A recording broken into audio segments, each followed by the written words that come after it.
not national lockdown yet at this point, and the government said they encourage or have order to close down stadium, boxing stadium, restaurant, all the public activity, and told us to have less and less mobility.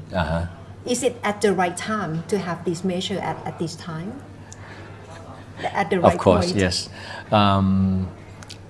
To me, yes, I think it's a very good measure, and it's about time that we do it. One thing we may question is that is there anything else we could do?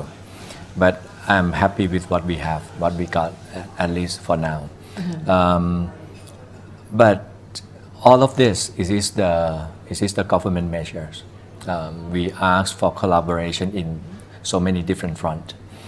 For example, one of the measures that we ask is that can the workers within Bangkok, any occupation, private or public, could we start our work at different hours? So at the moment, most of our work hour, office hour, start from 8:30 or 9 o'clock until about 4:30 to 5 p.m. Could we start from 6 and end the day at about 2 or 3 p.m.? Or some may start from our office hour from 12 p.m. until about 8 p.m. Do you mean government sector or every public and private sector? Public and private. To try to make different time slots of working hours. Yes. And how does this will help? It will spread the people. Instead of having just rush hour of just about 1 or 2 hours, everybody is going to public transportation, go to SkyTrain or to underground train.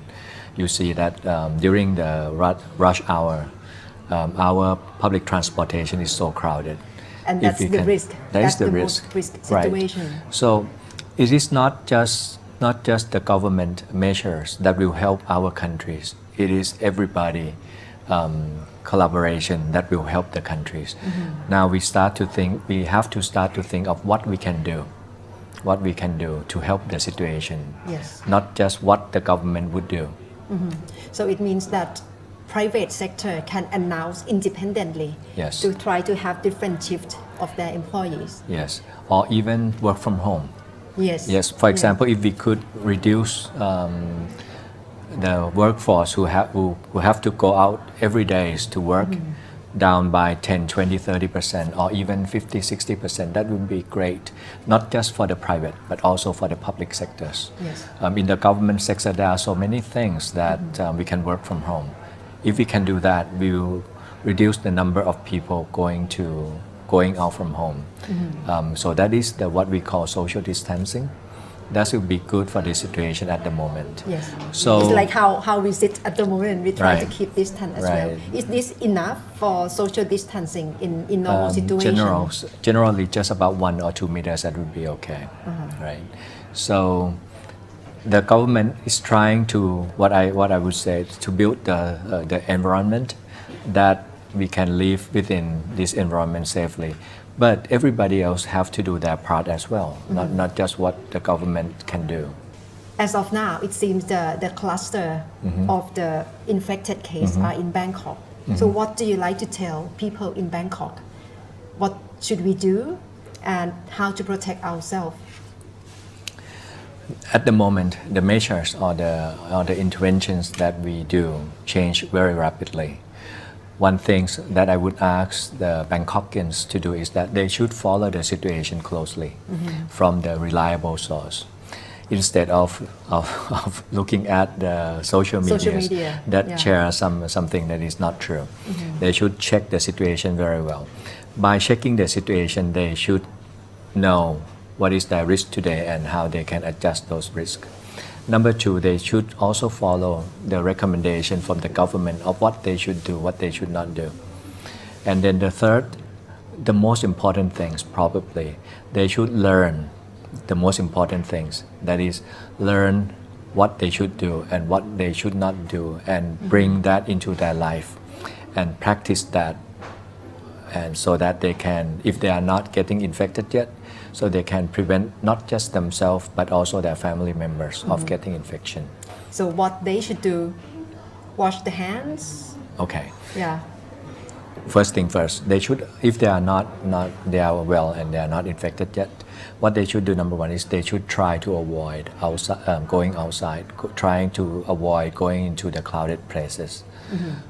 If they cannot avoid that, they should avoid anybody who cough, or sneezing. Stay away 1 meters or 2 meters. Number three, if they cannot avoid those situations, they should wear cloth mask. That's good enough. If they don't have to worry about the surgical mask. If they can get a hand on the cloth mask, that's good enough.